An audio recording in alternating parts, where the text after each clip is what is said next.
Bonjour à tous. Bonjour à ceux qui viennent juste de nous rejoindre ce webinaire qui est dédié donc à Anacrédit. Anacrédit, vous le savez, c'est un règlement qui est assez ancien, mais n'était pas dédié à l'ensemble des institutions financières. Ça sera le cas en octobre et nous avons décidé chez Altares Dun Bradstreet de commencer dès avril, de distiller de l'information commerciale, technique sur ce règlement qui est Anacrédit. Donc tout d'abord, je vous recommande d'être sur le navigateur Chrome. Vous aurez une fluidité beaucoup plus précise sur le webinaire et vous pourrez également lire l'ensemble des questions et des réponses dans le chat. Donc justement sur ce sujet-là, je vous invite à poser vos questions dans le chat et vous comprenez que la situation actuelle de confinement nous interdit d'être très agile puisque, en fin de compte, nous sommes tous éparses en tant qu'animateurs. Donc, nous allons essayer d'une part d'animer et d'autre part de répondre à vos questions. Avant d'entrer dans l'agenda de ce webinaire, sachez qu'il est enregistré et que la présentation en PDF vous sera transmise. Donc, un sujet très très intéressant, bien sûr, Anacrédit, où nous agissons Altares depuis pas mal de temps, mais avec cette obligation en octobre, nous avons souhaité donc mettre une emphase beaucoup plus précise sur ce sujet. Bien sûr, vous le savez, nous animons un webinaire dédié à la conformité une fois par mois, avec des intervenants internes et externes à Altares. Et aujourd'hui, nous avons le plaisir d'être accompagnés par Marion Rostam-Colaé, qui est ingénieure avant-vente finance et compliance chez Altares Dun Bradstreet France. Bonjour Marion. Bonjour à tous. Et bien sûr avec Frédéric Bernard, qui est responsable de l'équipe stratégique Business Technology pour la région IMIA, pour la société Axiom SL. Salut Frédéric. Bonjour Laurent, bonjour à tous. Bienvenue. Vous allez voir qu'en fin de compte, la complémentarité des data et de la solution Axiom SL va faciliter grandement justement le processus Anacrédit qui, on verra avec Marion précisément, je vous le rappelle, est très très court dans le mois puisque vous avez des échéances très précises à respecter. Justement, l'agenda est assez classique. On va tout d'abord rappeler avec Marion le règlement Anacrédit et ses évolutions en 2020. Il a pas mal bougé, notamment au niveau des data. Quelles sont les données qui vont vous permettre d'être conforme à Anacrédit et comment les collecter. Et puis nous verrons dans un second temps, dans une petite vingtaine de minutes avec Axiom SL, comment automatiser le processus Anacrédit en quelques clics, justement notamment vers OneGate pour être plus précis. Vos questions et réponses, vous pouvez bien sûr les poser dans le chat, dans la partie questions, et on essaiera d'y répondre au fur et à mesure ou en fonction des thèmes. Quoi qu'il en soit, toutes les questions sont de toute façon reprises après le webinaire par nos consultants et si on n'a pas forcément d'informations immédiates, on y répond bien sûr a posteriori. Marion, je vais te laisser la voix et je serai ta main puisque je vais donc être ta main pour ces slides. Marion, je te laisse. Merci Laurent. Donc oui, on va démarrer. Donc on va faire un rappel sur ce qu'est Anacrédit, sur ce règlement, et puis aborder les évolutions à venir sur 2020, les changements et les sujets sur lesquels on va devoir se mettre à jour. Donc slide suivante. Qu'est-ce que Anacrédit ? Donc Anacrédit, c'est un projet initié en 2011. Donc c'est ce que disait Laurent, c'est pas un projet qui est récent, ça a été initié en 2011 par la Banque centrale européenne, accompagné des banques centrales nationales de la zone, et qui a vu le jour en mai 2016. Anacrédit, c'est un acronyme pour Analytical Credit Datasets. On comprend de ce terme qu'il a vocation à instaurer au sein de la zone européenne une collecte de données granulaires sur le crédit et également sur le risque de crédit.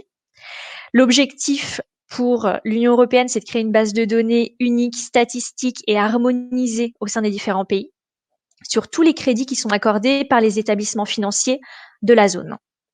Ces données, elles devraient normalement aider la Banque centrale européenne à identifier, d'une part, agréger, puis comparer prêt par prêt, donc vraiment cette notion de granularité, toutes les expositions sur les crédits et détecter les risques qui y sont associés. Jusqu'à présent, au niveau européen, on avait plutôt des reportings réglementaires, bancaires qui reposaient sur des rapports statistiques qui étaient agrégés. On n'avait pas ce niveau de finesse. Il y a un besoin croissant qui est révélé par cette réglementation des régulateurs pour des données plus détaillées, pour avoir des niveaux d'études, d'analyse plus poussés. Un point qui est important, c'est qu'au niveau national, la Banque centrale européenne a donné une certaine latitude, une certaine flexibilité aux banques centrales nationales, donc la Banque de France pour nous, et notamment la possibilité pour ces banques centrales nationales de définir la population déclarante effective, quelles sont les entreprises assujetties à Anacrédit, les instruments à collecter, et ainsi que les modèles techniques de déclaration. Donc nous, on a OneGate, par exemple. On sait que les établissements de crédit qui sont assujettis à cette réglementation doivent déclarer une centaine de données par prêt. Donc c'est très important. Plus exactement, c'est 95. Il y a 88 données à partager, plus 7 identifiants qui sont répartis dans 2 templates qui vont comprendre notamment des données d'identification des emprunteurs, des données économiques, des données comptables, on va avoir des données financières, probabilité de défaut et bien d'autres éléments qui sont attendus par les banques centrales. Slide suivant. On va aller un peu plus en détail. Qui est assujetti, qui est concerné par ce règlement Anacrédit? Donc, il y a une définition qui est donnée dans l'article du règlement qui dit que tous les établissements de crédit résidents et toutes les succursales étrangères résidentes d'établissements de crédit sont assujettis. Plus précisément, on va parler des établissements de crédit résidents, c'est-à-dire dont le siège social se trouve en France. On va parler des succursales qui sont implantées en France et dont le siège social est présent dans un autre État membre de la zone euro, mais aussi les succursales qui sont implantées en France et dont le siège social est présent hors des États membres. C'est très important et c'est vrai que la définition n'est pas toujours explicite pour les assujettis. On a beaucoup de questions sur ces points-là. Donc ces établissements, ils peuvent également être soumis ou non à la surveillance prudentielle.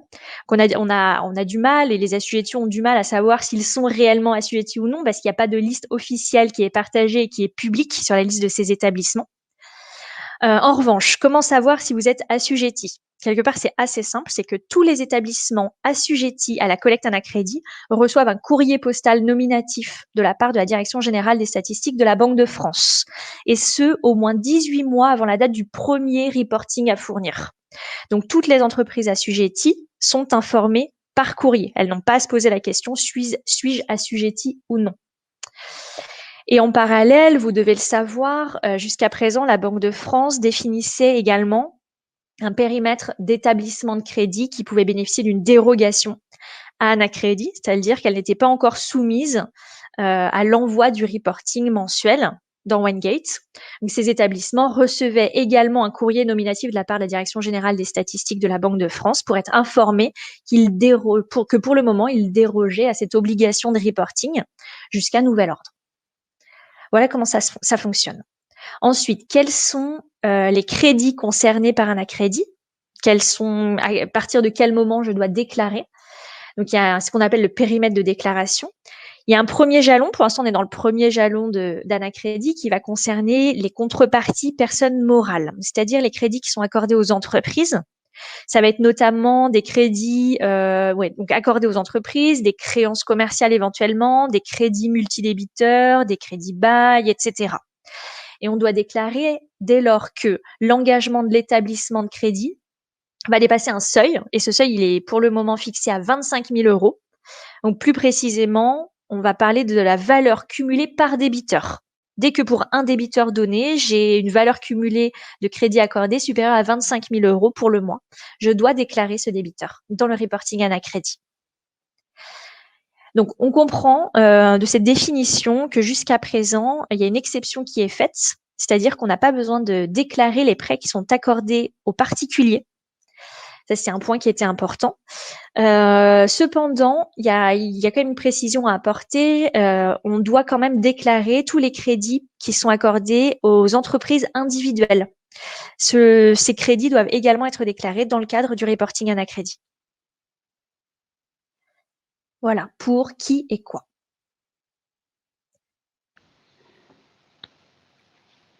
Ouais. Il y avait je complète ce que vient de dire Marion, il y avait une information qui circulait comme quoi le seuil était à 7 500 Oui, €. En fin de compte, il n'a pas été, confirmé. tout à Donc fait. c'est vrai que vous allez peut-être voir cette information sur certains sites. On a bien vérifié, auprès notamment, de la Banque de France, parce que nous avons animé avec la Banque de France, les premiers meetings, Anacrédit, nous les avions, réalisés avec la Banque de France et on a bien, cette information, du seuil de 25 000 € comme vient de le préciser, Marion. Oui, tout à fait. Et puis pour le moment, ce seuil de 7 500 €, ouais, il fait pas l'objet d'une éventuelle évolution sur 2020-2021. Donc je pense que, enfin, ouais, c'est pas pour tout de suite.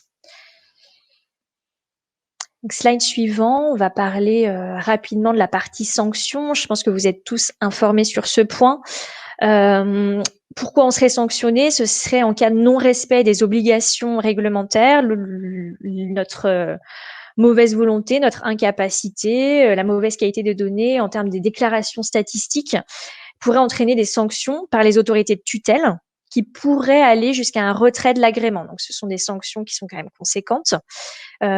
Pour le moment, il n'y a pas eu de sanctions très élevées qui ont été appliquées parce que la Banque de France et la Banque centrale européenne considèrent qu'on était dans une phase de stabilisation de cette production. Il y a vraiment des étapes dans la production de ces éléments de reporting. On sait que c'est complexe pour les entreprises de les fournir. Mais en revanche, ces sanctions, elles sont prévues d'un point de vue réglementaire, elles sont prévues et elles pourraient être appliquées aux entreprises. Donc pour l'instant, il y en a quatre grands groupes de sanctions. Il y a des sanctions qui peuvent s'élever à 10 000 € par jour en cas de retard dans la fourniture du reporting. Donc vous savez que vous devez fournir les éléments de reporting sur le mois précédent, le 15 du mois actuel au plus tard. En cas de retard, je dépose mon fichier le 17, je peux me voir appliquer 2 fois 10 000 € de pénalité. Il y a également des pénalités en cas d'erreur dans le contenu du reporting ou non-respect des nomenclatures qui sont attendues et également en cas d'incomplétude du fichier qui peuvent s'élever jusqu'à 200 000 € d'amende. On a le même montant d'amende, 200 000 € en cas d'obstacle à vérification, dans le cas où la Banque centrale européenne, via la Banque de France, tenterait de faire des contrôles sur la qualité des données, par exemple, et qu'on empêcherait ou on ne faciliterait pas ce contrôle, on pourrait se voir également pénalisé d'un montant de 200 000 €. Et dans le cas où on irait jusqu'à des procédures juridiques, l'entreprise devrait porter les coûts de procédure. Voilà, donc je voudrais également ajouter un petit point. On sait que respecter la qualité requise, la fréquence de mise à jour tous les mois ou tous les trimestres en fonction des data points, c'est quelque chose de très difficile. C'est un défi qui est énorme pour les entreprises. La Banque de France attend de votre part des centaines de milliers, voire des millions de données parfois pour certaines entreprises sur les établissements et il y a énormément de contrôles qui sont réalisés derrière, de cohérence, de qualité de la donnée. Pour vous donner quelques chiffres, au moment de la phase d'homologation, la Banque de France comptait environ 100 millions d'anomalies. Fin 2018, vous aviez réussi à descendre ce chiffre jusqu'à 40 millions. Mais c'est pour vous dire qu'il y a des marges de progression qui sont énormes. Il y a encore beaucoup d'erreurs qui sont réalisées en termes de respect des formats, des nomenclatures de fichiers et de complétude des fichiers pour arriver à ce qui est attendu par la Banque centrale européenne. Alors pour, compléter ce que vient de dire Marion concernant les erreurs et le reporting, évidemment, tout l'intérêt est de passer, notamment par la solution, ActionSL qui, Frédéric le précisera, fait un reporting sur les erreurs. Oui. D'accord? Marion, on a 2 questions, je voudrais qu'on les aborde immédiatement avant de passer à la suite. Christine, qui nous demande: quand est-ce qu'est prévue la déclaration pour les personnes physiques? Moi, j'ai pas vu d'informations là-dessus. Est-ce que toi, tu avais des... Alors, je pensais en parler juste après, hein, mais en fait, c'est un sujet qui est ouvert et dans le cadre des évolutions prévues sur 2020, ce sujet a été abordé de nouveau et visiblement, pour l'instant, l'obstacle principal, c'est la confidentialité des données sur les personnes physiques à ce stade, qui empêche l'ajout de ce point dans la réglementation, mais visiblement c'est un sujet qui est important pour la Banque centrale européenne et qui devrait voir le jour prochainement une fois qu'ils auront soulevé cet obstacle. Très bien. On va se le noter, puis C'est pas mettra en ça. 2020, mais peut-être en 2021. On va se le noter, puis on communiquera peut-être ceci sur les réseaux Ouais. sociaux. Une autre question, combien de banques en France, j'imagine, ont été sanctionnées? Est-ce que tu as cette information concernant Non, non? je n'ai pas cette information. Sincèrement, je sais pas s'il y a eu des sanctions réellement d'appliquer. Je pense que pour l'instant, ils sont dans une phase justement de remonter aux entreprises toutes les erreurs, leur demander de corriger pour le mois suivant. Il y a quand même des contrôles qui sont faits, mais j'ai l'impression qu'on est plus dans une démarche pédagogique à ce stade. Surtout que bon, les fichiers ont été transmis à la BCE qu'en 2019, le temps que tout soit contrôlé, vérifié, ça peut prendre un petit peu de temps. J'ai pas eu écho et je suis allée voir sur le site de la Banque de France, il n'y a pas eu de publications qui vont dans ce sens-là. Très bien, merci. On va continuer donc. Donc, slide suivante, on va parler un petit peu de timing. Voilà, le calendrier Anacrédit. Calendrier Anacrédit. Donc, la déclinaison du programme Anacrédit, la phase 1 par la Banque de France, qui était baptisée d'Orient, certains ont dû entendre ce terme, avait pour objectif donc d'instaurer une collecte auprès des établissements de crédit résidents, des succursales étrangères, des établissements de crédit dès septembre 2018. Mais en réalité, ce projet, il a démarré pour vous, pour les entreprises, en juin 2018. La Banque de France, la Banque centrale européenne ont voulu implémenter ce reporting Anacrédit par étapes. Donc la mise en œuvre s'est faite progressivement. Dès juin 2018 a démarré la phase d'homologation, on peut dire, la phase de test. Les entreprises ont pu commencer à déposer leur reporting pour pouvoir les tester, s'assurer de la qualité des données, des formats. Il y a eu des aspects techniques à contrôler. Il y a eu beaucoup d'échanges à ce moment-là, de juin à septembre, en fait, avec le régulateur. Ça a permis aux régulateurs de définir les niveaux de contrôle qu'il faudrait mettre en place, les qualités de données attendues. Ça a permis de mettre à jour leur cahier des charges, d'émettre des recommandations évidemment auprès des assujettis, partager des bonnes pratiques avec un petit retour d'expérience. Donc tout ça, toute cette phase d'homologation, elle a servi à ça. Ça a permis aussi aux régulateurs d'avoir une visibilité sur la capacité des entreprises à fournir cet état et les difficultés que pouvaient rencontrer les entreprises dans ce cadre-là. Voilà. Donc après, en septembre 2018, on a demandé aux entreprises assujetties de déposer pour la première fois officiellement leurs fichiers, tel qu'attendu par la Banque de France. Donc, il y a un cahier des charges qui est défini par la Banque de France, qui est mis à jour régulièrement parce qu'il y a des évolutions sur notamment les nomenclatures qui sont attendues. Et à chaque fois, en fait, l'assujetti doit mettre à jour et se conformer à ce cahier des charges qui est publié par la Banque de France. Donc, par exemple, il y a eu des évolutions assez récentes, c'était en 2019, sur les identifiants, sur les formes juridiques. On a revu un peu les nomenclatures attendues. Voilà, des choses comme ça qui obligent à chaque fois l'assujetti à revoir en fait son process et la qualité de ses données. Pour la première fois, toutes ces données qui étaient jusqu'à présent collectées au niveau national ont été partagées au niveau européen, donc ont été soumises à la Banque centrale européenne en mars 2019. Donc là, c'est vraiment là que le projet Anacrédit au niveau européen a démarré. Enfin, on attend beaucoup de changements sur 2020. Des changements qui vont concerner les assujettis, le périmètre des assujettis, des changements qui vont concerner les périmètres des prêts, et enfin, des changements sur le reporting réglementaire en lui-même. Je vous en parle en détail juste après. Donc, slide suivant, s'il te plaît, Laurent. Donc, ce qui va changer pour les dérogés, ça c'est important. Il y a eu deux grandes annonces qui ont été énoncées au premier trimestre 2019. La Banque de France, la Banque centrale européenne ont annoncé qu'il y aurait une suppression de l'exemption de déclaration qui était jusqu'alors accordée aux établissements de crédit. Donc, ceux qui bénéficiaient d'une dérogation, généralement les plus petites banques, vont désormais être soumis à l'obligation de reporting Anacrédit. Donc, en gros, près d'un an après les premières remises, la CPR, la Banque de France, a décidé que les établissements de crédit jusqu'alors dérogés devraient se conformer au format Anacrédit pour la collecte de la centralisation des risques. C'est une évolution qui sera mise en œuvre, qui devra être mise en œuvre par les entreprises dès octobre 2020. Donc, c'est pour ça qu'on avait nommé notre webinaire Tenez-vous prêts pour octobre. C'est que c'est la première grosse évolution qui va tomber en octobre 2020. Donc, sur la base des données qui seront arrêtées au 30 septembre, bien évidemment. Et enfin, le deuxième gros point important, c'est que l'objectif, en fait, c'est que à moyen terme, donc d'ici 1 an, après un double run, les entreprises qui jusqu'alors déposaient le reporting de centrale des risques n'auront plus qu'à déposer le reporting Anacredit. Le reporting central des risques va être remplacé par le reporting Anacredit.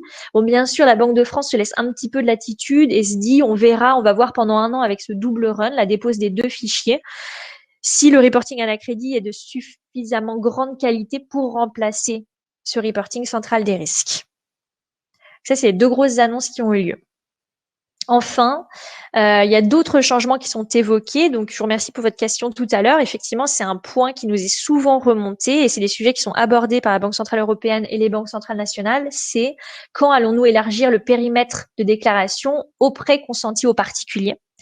Donc, comme je vous le disais, pour le moment, on ne le fait pas parce qu'on se heurte vraiment à des problématiques d'anonymisation des données, de personnalisation des données sur les personnes physiques.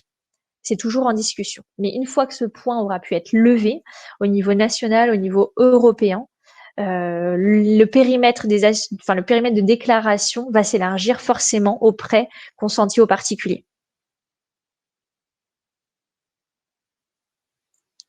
Slide suivante.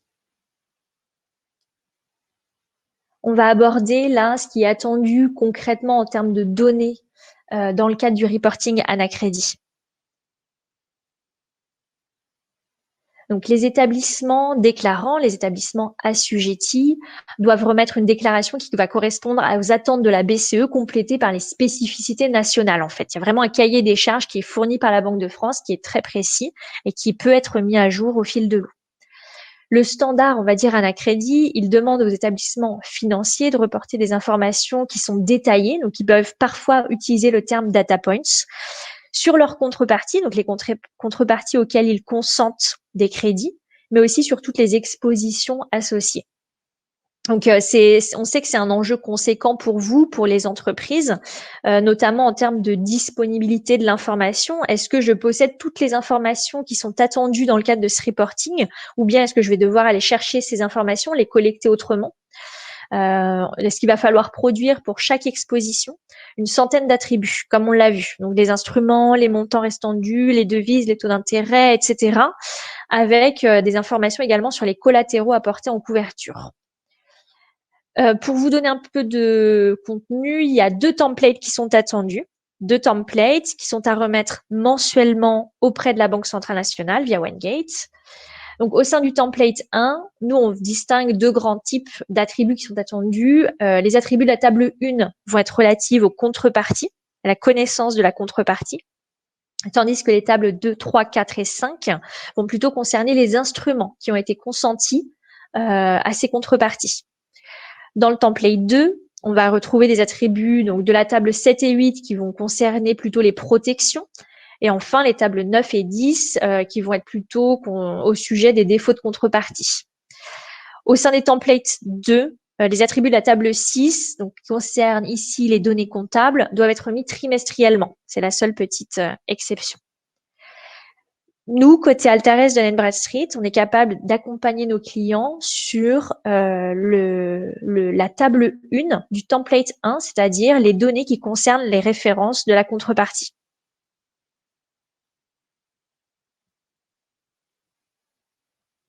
Slide suivant. Comment ça fonctionne? Je vais pas passer trop de temps sur cette partie, mais c'est juste pour vous expliquer comment on fonctionne, nous, comment on vous aide à collecter et ensuite à fournir ces données dans le cadre du reporting Anacredit. Donc, notre solution, elle concerne vraiment la table 1 du template, c'est les données sur les contreparties. La particularité d'Anacredit, c'est que le reporting, il va nécessiter de la collecte de données locales. Bien que vos tiers pourraient être en France, leur mère, leur société mère ultime pourrait se trouver également à l'étranger. Et comme vous le savez, vous devrez fournir les mêmes informations sur ces sociétés mères ultimes. Donc, on a besoin d'informations qui sont collectées à chaque fois au niveau local. La deuxième difficulté, c'est que ces données doivent être livrées sous un format qui est spécifique. Donc, la Banque centrale européenne, elle a mis à disposition des établissements plusieurs nomenclatures qui indiquent le format sous lequel doivent être restituées ces données, qui est un travail du coup de collecte pour les entreprises, un travail de mapping pour se conformer à ce qui est attendu dans le cahier des charges de la Banque de France et de la Banque centrale européenne, et également de normalisation pour pouvoir se mettre en conformité avec cela. De notre côté, on a travaillé plusieurs mois sur une solution fichier qui va permettre en fait à nos clients assujettis à Anacredit de nous transmettre la liste de leurs contreparties. Et en retour, nous allons enrichir en données qui sont attendues dans le cadre de ce dataset en fait du template 1, table 1, Anacredit. On va s'appuyer, nous, sur notre réseau Dun & Bradstreet, qui est le réseau international auquel nous sommes affiliés. Du coup, les entreprises vont bénéficier de données qui sont collectées localement dans chaque pays dans lequel nous sommes présents, sur les tiers présents dans ces pays, et du coup s'assurer qu'on respecte ce qui est attendu dans le cadre du reporting, c'est-à-dire la nécessité de collecter la donnée localement. Quelques points d'attention. On sait également que toutes les informations qui sont requises pour la contrepartie, donc on l'a dit, le sont également pour les parents. Donc, il est parfois, entre guillemets, facile de détenir des informations sur l'entreprise avec laquelle nous travaillons. Au moment de l'entrée en relation, par exemple, on va collecter un certain nombre d'informations qui sont requises notamment dans le cadre d'Anacredit. En revanche, au moment de cette entrée en relation, on va rarement demander des informations sur la société mère et sur la société mère ultime qui pourrait se trouver également à l'étranger. Donc, c'est souvent un point qui est rencontré par nos clients et qui est difficile pour eux et pour lequel ils ont besoin des services. Ils ont besoin de nos services, par exemple. Parmi les difficultés que nous, on a rencontrées, et du coup, on comprend que pour vous, ce soit compliqué également, c'est ce qui apparaît ici encadré en violet. On a par exemple l'information sur le LEI. Donc, pour contrer les difficultés rencontrées sur est-ce que je détiens la bonne information et la dernière information sur le LEI de ma contrepartie, nous, de notre côté, on met à jour mensuellement les informations qui sont mises à disposition par le GLEF. Donc, le GLEF, vous savez, c'est l'organisation qui va centraliser, entre autres, toutes les informations relatives au LEI. Donc, nous, on va s'appuyer sur ce GLEF. Le LEI, il est valable généralement pendant 1 an. Tous les jours, il y a de nouveaux LEI qui apparaissent dans la base de données du GLEF. Les informations de la GLEF ont été déclarées par les entreprises elles-mêmes. Parfois, il y a des erreurs d'orthographe, des mauvais identifiants, etc. On est sur vraiment une base déclarative. De notre côté, on va comparer cette base de la GLEF pour restituer et pour la comparer avec notre base de données et pour pouvoir restituer à nos clients, dans le cadre d'Anacredit, une information fiable et à jour, le dernier LEI valable sur une entité. On a également été confronté à quelques difficultés sur l'identifiant national. Donc, dans le cadre d'Anacredit, on nous permet de définir 7 identifiants différents, ce qui nous arrange le plus, l'information dont on dispose, et il va falloir préciser de quel type d'information il s'agit. Donc, la collecte de cette information en soi, elle n'est pas censée être problématique. C'est une information qui est collectée à l'entrée en relation. Ça va être pour la France, par exemple, la transmission d'un sirène. En revanche, sa collecte, elle peut devenir plus complexe lorsque l'établissement, au cours de la relation d'affaires, va changer. L'identifiant, il peut changer en cas de fusion, par exemple. Et là, l'entreprise ne nous a pas communiqué son nouvel identifiant, ce qui est souvent le cas. On peut également avoir des changements lorsque cette information n'a pas été on peut plutôt avoir des difficultés lorsque cette information n'a pas été communiquée au moment de l'entrée en relation. On peut avoir des difficultés lorsqu'il s'agit d'une entreprise étrangère, puisqu'il va falloir pouvoir non seulement donner l'identifiant dans le cadre de ce reporting, mais également typer cet identifiant. Et il va falloir indiquer cette information dans le reporting. La difficulté, elle est encore renforcée dans le cas de collecte des informations sur les parents. Ça, c'est vraiment un point essentiel pour nous. L'entreprise mère immédiate, mais également l'entreprise mère ultime, puisque c'est une information qui est requise par le règlement et qui n'a pas forcément été collectée à l'entrée en relation. Il va falloir se la procurer. La forme juridique peut être complexe, évidemment, déjà parce que le cahier des charges évolue, peut encore évoluer, et à chaque fois, il faut mettre à jour, se conformer à cette nouvelle nomenclature. Les procédures collectives également peuvent être un point difficile parce que la collecte, elle doit être locale. Cette information, elle n'est pas toujours aisée à collecter, notamment à l'étranger. On a un peu plus d'informations disponibles en France publiquement, un peu moins à l'étranger. Voilà. Marion, on a Oui. une question avant de passer à la suite. Tu as parlé des nouveaux instruments qui sont attendus. Est-ce que tu as quelques informations sur ces nouveaux instruments qui vont arriver dans la future évolution du reporting? Alors peut-être que c'est plutôt la Banque de France qui a ce genre Oui, d'informations. en fait, je suis passée sur le site de la Banque de France parce qu'effectivement, ils ont mis à jour le cahier des charges sur cette partie-là. Alors, par contre, je les ai pas gardées en tête. Comme nous, on va pas forcément fournir des données sur cette partie-là. Je vous avoue que je l'ai pas gardé sous le coude, mais je peux le retrouver et vous le transmettre après le webinaire. Il y a aucun souci. Je sais Là, que ce ça a qu'on été fera, c'est publié. qu'on mettra en lien Ouais, dans l'email de remerciement. Je réponds à ouais. votre question, David. Et enfin, avant de continuer, est-ce que tu sais combien de banques sont aujourd'hui en double run? En fait, normalement, le double run, de toute façon, les entreprises qui étaient jusqu'à présent assujetties à Anacrédit, donc celles qui le sont depuis le début, depuis septembre 2018, étaient déjà en double run. Et celles-ci ne vont plus avoir à le faire après 1 an de double run. Par contre, les nouveaux assujettis, ceux qui sont assujettis là à partir de septembre 2020, eux vont devoir faire un double run et probablement pendant 1 an. D'accord.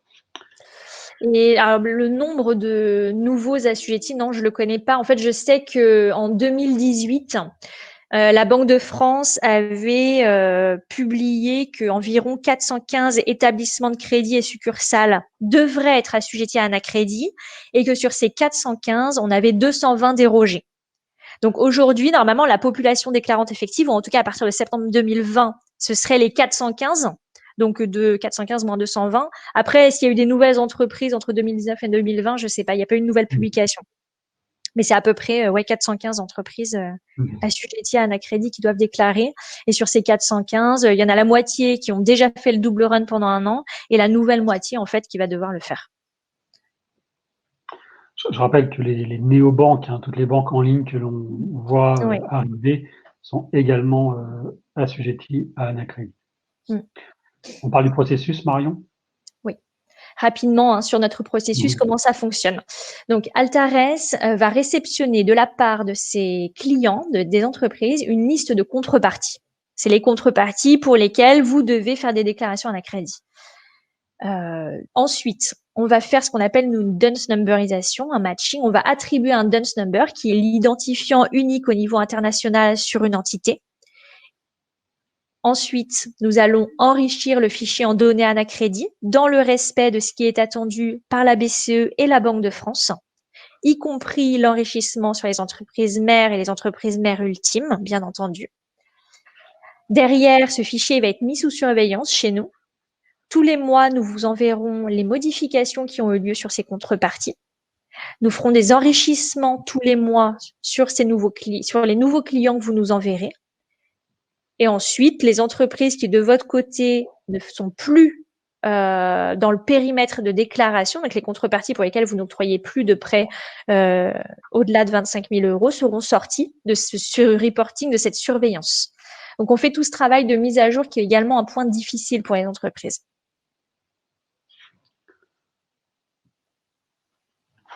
Voilà pour notre processus. Parfait.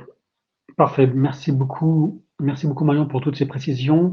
Donc, il y avait des questions dans le chat, on a tenté d'y répondre. Néanmoins, je vous le disais, on apportera des réponses soit unitairement, soit dans le message de remerciement.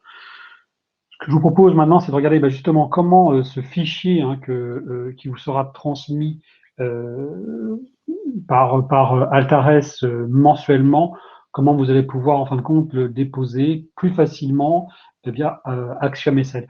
Frédéric, je te laisse la main, je te laisse même partager ton écran si tu le souhaites pour continuer cette présentation.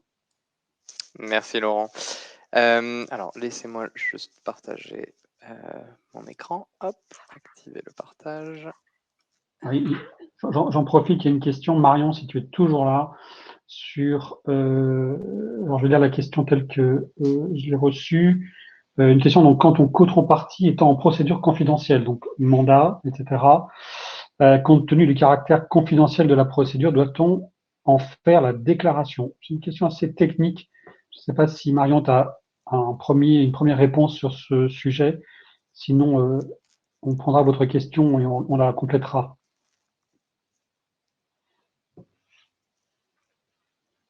Donc, concernant cette question, on va y répondre peut-être ultérieurement, si vous souhaitez. Frédéric, tu as la main si tu veux. Merci Laurent. Merci Marion pour cette présentation. Donc vous avez pu avoir une vue d'ensemble sur la réglementation Anacrédit et donc ce qui vous attend. Pour répondre à l'ensemble de ces challenges, Axiom SL propose une solution pour Anacrédit que nous allons voir dans les slides suivants. Donc je vais commencer par une petite introduction de Axiom SL, qui nous sommes. Donc Axiom SL est une compagnie qui a été créée en 1991 à New York et qui propose depuis lors une plateforme de gestion de données sur laquelle viennent se poser différentes solutions en termes de reporting réglementaire et de gestion des risques. Donc, on va avoir des solutions telles que Anacrédit, telles que Surfy pour le reporting statistique et financier en France, FinRep, CoRep, du Trade and Transaction, du franchissement de seuil, etc.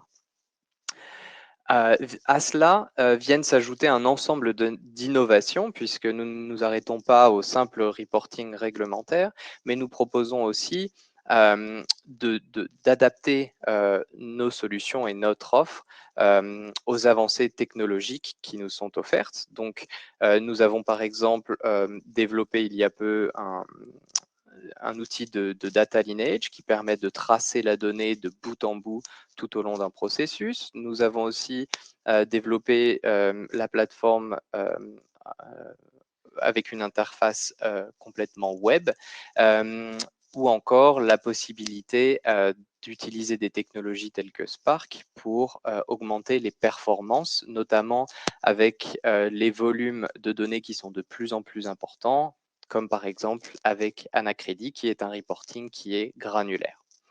En termes de présence, nous avons donc une présence globale, donc nous avons des clients répartis aux 4 coins du monde. La société a d'abord été créée, comme je l'ai dit, à New York, puis s'est étendue il y a une dizaine d'années au niveau Europe, mais aussi au niveau Asie, donc avec des bureaux en Europe, à Londres, en France, en Allemagne, en Espagne, etc.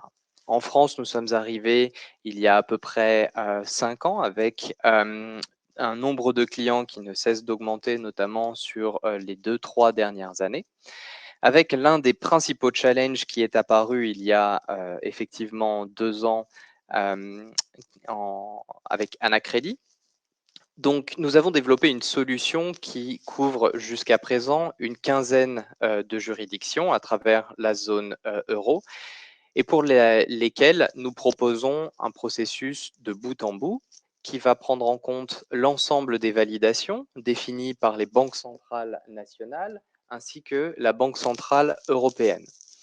La possibilité aussi d'effectuer ce reporting en mode Delta, puisque c'est quelque chose qui a été défini par la Banque centrale européenne et appliqué par certaines banques centrales, à savoir ne pas reporter l'ensemble du stock pour une période donnée, mais reporter uniquement les données qui ont varié sur la période. Et enfin aussi la possibilité d'intégrer l'ensemble des informations requises, bien évidemment, par les banques centrales nationales et les informations qui leur sont spécifiques. Pour cette solution, comme je l'ai dit, nous avons donc plus d'une vingtaine de clients répartis sur la zone euro avec 5 clients qui sont live en France, qui vont des banques tier 1 à tier 3.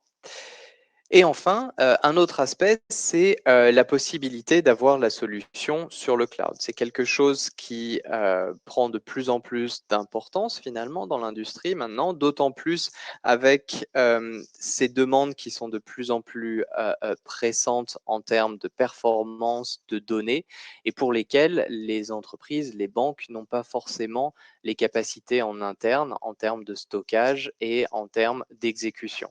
Donc c'est pour ça que nous avons développé une solution cloud avec l'ensemble des certifications demandées par l'industrie et surtout par les régulateurs, que ce soit l'EBA, la BCE ou la Banque de France.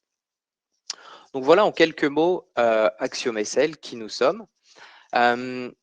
À travers l'ensemble de nos solutions et de notre activité, nous avons reçu différentes récompenses de la part de l'industrie. Donc ces récompenses ont été pour des solutions en particulier, donc dans divers domaines, trade and transaction, la partie franchissement de seuil, etc. Mais aussi et principalement sur la gestion de données et la capacité à contrôler et à vérifier ces données, ce qui est finalement au cœur de la problématique posée par Anacredit, qui est de la pure gestion de données. Donc, avant de rentrer dans le détail de cette solution que nous proposons, voici les principaux challenges finalement qui sont soulevés par ce nouveau reporting pour vous qui est Anacredit. Donc premièrement, de nouvelles exigences réglementaires. Comme l'a précisé Marion, jusqu'à présent, vous aviez à reporter la centrale des risques, donc avec un certain nombre de champs, avec un certain format attendu, des validations, etc. Avec Anacredit, même s'il y a une mutualisation des informations, il y a aussi bon nombre d'informations qui seront nouvelles pour vous et pour lesquelles il va falloir collecter les informations, tout d'abord les identifier, les collecter, puis les transformer, les valider et enfin les envoyer à la Banque de France. Donc ceci constitue en tant que tel un challenge. Puis une fois que vous aurez effectué cette analyse, il va falloir aussi, a posteriori, maintenir cette solution.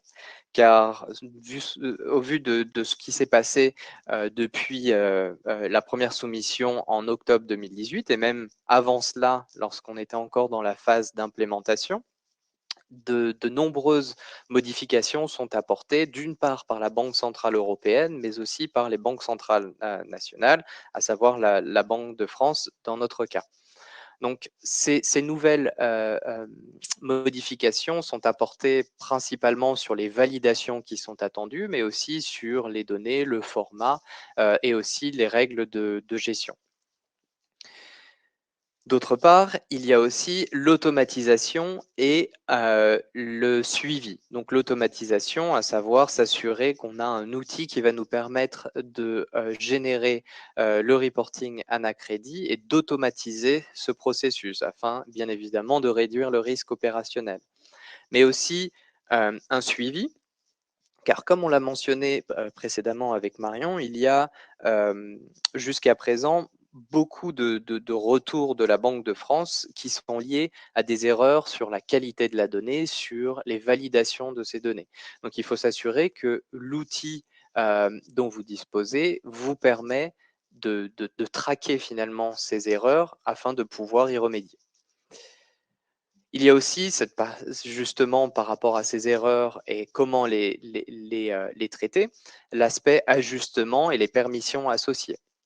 Donc s'assurer que l'on puisse effectivement apporter des ajustements, mais tous ces ajustements, s'assurer qu'on peut les garder en mémoire, les traquer. Car demain, la Banque de France peut vous demander de resoumettre un fichier, peut aussi venir vous voir pour comprendre comment vous avez généré un rapport il y a 1 mois, 2 mois, 3 mois, etc. Et vous devrez être capable de fournir l'ensemble de ces informations. Et donc, par conséquent, les permissions qui sont associées, à savoir s'assurer que telle ou telle personne puisse ou non effectuer des ajustements sur un reporting. Je viens de parler justement de la capacité à pouvoir stocker les rapports que vous avez soumis au cours des dernières périodes. Il faut savoir que Anacredit impose de garder les fichiers qui ont été soumis lors des 13 dernières périodes, c'est-à-dire lors des 13 derniers mois. Donc, vous devez avoir à disposition presque instantanément vos rapports qui ont été soumis précédemment. Ces rapports, ce n'est pas simplement pour une date donnée, mais pour une date donnée, avoir l'ensemble des versions que vous avez soumises, car vous aurez aussi probablement besoin de resoumettre plusieurs fois votre fichier, peut-être parce que vous avez des erreurs de validation, ou peut-être parce que la Banque centrale européenne ou la Banque de France va redemander des soumissions, car ils ont apporté de nouvelles modifications aux validations, parce que le seuil accordé pour les erreurs dues au contrôle de la qualité a changé. On parle maintenant de 3% de seuil d'acceptation pour le contrôle de la qualité des données, avec une possibilité de revenir sur les soumissions qui ont déjà effectuées. Donc, toujours avoir à disposition ces reportings qui ont été soumis et s'assurer qu'on puisse relancer, régénérer ces fichiers, même pour des dates passées. Et enfin, comme je le disais, la possibilité d'avoir une solution sur cloud. Donc, c'est quelque chose qui prend de plus en plus d'ampleur. Il y a toujours une certaine crainte par rapport au cloud, surtout sur l'aspect sécuritaire, mais pourtant, cela amène beaucoup de solutions quant aux investissements en termes technologiques, de stockage, de la donnée, et surtout avec Anacredit. Donc, on en a parlé précédemment.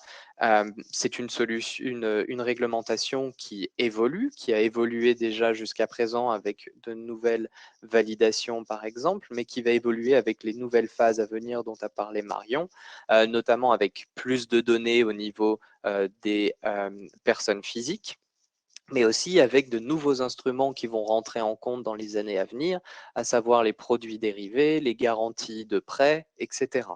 Donc tout ça, c'est à prendre en compte. Tout ça va vouloir dire plus de données, plus de performance, être plus réactif et avoir une solution qui soit aussi évolutive.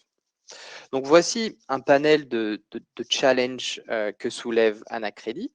Et pour y répondre, AxiomSL donc, a, comme je le disais précédemment, une plateforme de gestion de données donc, qui s'appelle ControllerView. Sur cette plateforme de gestion de données, nous avons différentes solutions, dont une solution qui est la solution Anacredit. Cette solution est bien évidemment maintenue à jour par nos équipes de veille réglementaire et l'équipe produit Anacredit. Et en amont de cette solution, en utilisant cette plateforme de gestion de données, nous offrons la possibilité à nos clients de pouvoir charger les données depuis une multitude de sources de données sans effectuer la moindre transformation en amont, afin d'effectuer finalement cette transformation au sein de la plateforme. Cela vous permet d'automatiser encore une fois l'ensemble de la chaîne de traitement et de garder une consistance finalement de bout en bout de cette chaîne de traitement et de reconnaître finalement vos données lorsque vous analysez les rapports qui sont générés ou soumis. Donc voici un peu la vue d'ensemble de la solution que nous proposons. Donc la solution d'un côté et aussi vos données qui peuvent être chargées et transformées directement dans la solution, dans la plateforme. Donc, je vais aller un peu plus en détail au niveau de cette solution pour vous montrer ce que l'on couvre et comment cela va pouvoir vous aider à automatiser l'ensemble de cette chaîne de traitement. Donc, commençons par le début, l'ensemble de ces données. Donc, Marion vous a parlé des 100 champs à peu près qui sont nécessaires pour le reporting Anacredit. Bien évidemment, les données sont toujours au cœur de chacun des projets et d'autant plus avec Anacredit où là, nous sommes sur des données qui sont granulaires, qui sont diverses, qui sont en relative des données financières, des données sur les contreparties, des données comptables, etc. Donc, ces différentes données vont provenir de différents systèmes, de différents fichiers et même de sources externes. Donc, AxiomSL et la plateforme ControllerView va vous permettre de capturer ces différentes données. Donc, ils vont venir de vos différents systèmes, de votre data warehouse, de votre core banking system, de vos fichiers qui peuvent être de différents formats, Excel, CSV, texte, des fichiers plus structurés comme XML ou XBRL, ou même des données externes telles que les données fournies par Altares, comme on l'a vu dans le dernier slide, l'avant-dernier slide de Marion, sur la table contrepartie, où là nous avons un partenariat avec Altares qui nous permet finalement de prendre toutes les informations qui sont manquantes chez le client et pouvoir les ajouter au reporting afin de pouvoir les soumettre à la Banque de France. Donc voilà ces différentes données. Et donc la plateforme va vous permettre d'intégrer ces données sans les transformer en amont au sein de la plateforme. Une fois qu'elles sont chargées dans la plateforme, vous aurez la possibilité d'effectuer l'ensemble des enrichissements, transformations, validations qui vous sont propres, qui sont spécifiques à vos données. Et le but ici, c'est finalement de transformer vos données au format attendu par notre solution qui est défini dans un dictionnaire de données associé. Donc, ce dictionnaire de données reprend l'ensemble des informations qui sont demandées par la Banque de France et pour lesquelles, dont nous avons besoin pour mener à bien toute la chaîne de traitement de reporting Anacredit. Donc, ça va aller des informations à travers les contreparties, les instruments, les protections comptables, etc., etc. Donc, une fois que nous avons mappé ces données, le reste de la solution est donc complètement standard, automatisé et Axiom SL va maintenir à jour dès lors un nouveau changement sera apparu du côté de la BCE ou de la Banque de France. Axiom SL l'intégrera et vous communiquera cette nouvelle version afin que vous puissiez mettre à jour la solution. Et donc, à travers cette solution, nous allons avoir le contrôle de la qualité de la donnée, donc s'assurer que les données qui ont été fournies sont au bon format et que les valeurs attendues sont celles définies par notre dictionnaire de données et celles qui seront attendues par la Banque de France. Une fois le contrôle de la qualité effectué, nous avons la définition du périmètre, s'assurer que nous avons toutes les contreparties qui sont dans le périmètre Anacredit et aussi s'assurer que pour chaque emprunteur, nous avons atteint le seuil des 25 000 euros. Une fois que nous avons identifié l'ensemble des instruments et des contreparties qui sont dans le périmètre, nous allons pouvoir effectuer le mode delta, c'est-à-dire sur 4 tables, la table contrepartie, instrument contrepartie et les protections reçues. Donc, identifier quelles données ont varié sur la période afin de ne reporter que ces informations. Ensuite, nous allons avoir les validations telles que définies par la BCE et enrichies par la Banque de France. Donc, toutes ces validations sont prédéfinies et visibles si besoin est. Et enfin, une fois que nous avons toutes les informations telles qu'attendues, nous pouvons les préparer dans les différents fichiers qui seront donc les 10 tables décrites par Marion précédemment et qui seront préparés dans les 2 templates, donc T1M, T2M et T2Q, donc M pour mensuel et Q pour quarterly. Et donc ensuite, générer ce fichier XML pour vous permettre l'envoi au portail OneGate. Une fois que ces données ont été reçues par la Banque de France, par la CPR, la possibilité, si jamais il y a un retour de la Banque de France, de l'intégrer au sein de la solution afin de pouvoir effectuer les ajustements, les corrections nécessaires et refaire une soumission à la Banque de France. Donc voici cette solution qui va en fait permettre de répondre aux différents challenges que nous avons énoncés précédemment. Donc, toutes ces nouvelles exigences réglementaires sont capturées dans la solution et l'ensemble des informations nécessaires sont listées dans ce dictionnaire de données. D'un point de vue maintenance, nous assurons l'ensemble de la maintenance d'un point de vue de la solution. La solution va bien évidemment vous permettre d'automatiser l'ensemble de cette chaîne de traitement depuis la collecte depuis les différents systèmes jusqu'à la génération du fichier pour le soumettre sur OneGate.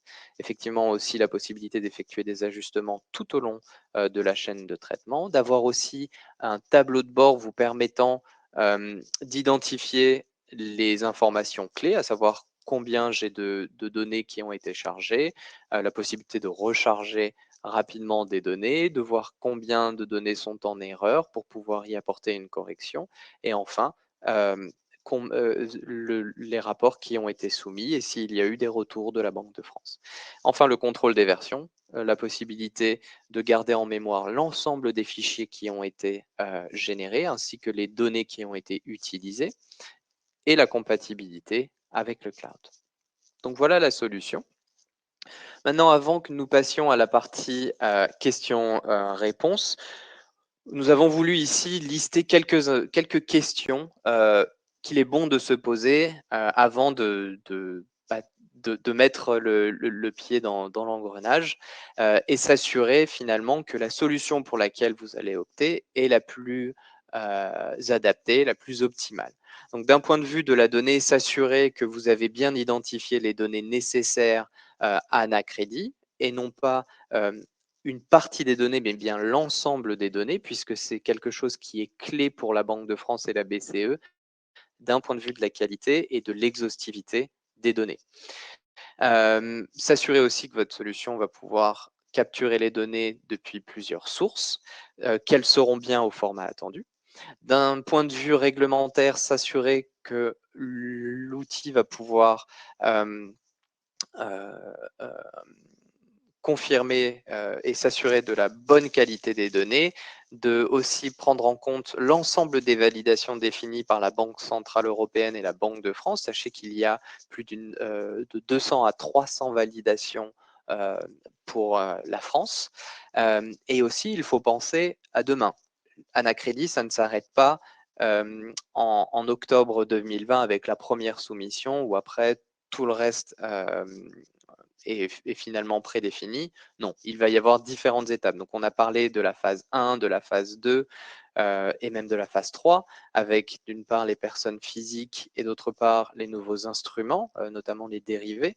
Mais il va y avoir aussi de nouvelles validations qui vont être apportées, notamment les validations croisées avec le reporting FINREP, le reporting COREP. On voit déjà cela apparaître au niveau de la BCE et certaines autres juridictions ont déjà commencé ces phases, je pense notamment au Luxembourg, ou aussi les validations croisées avec le reporting statistique local. En Irlande, il y a déjà des validations croisées avec le reporting local. Le Luxembourg est en train de le mettre en place aussi.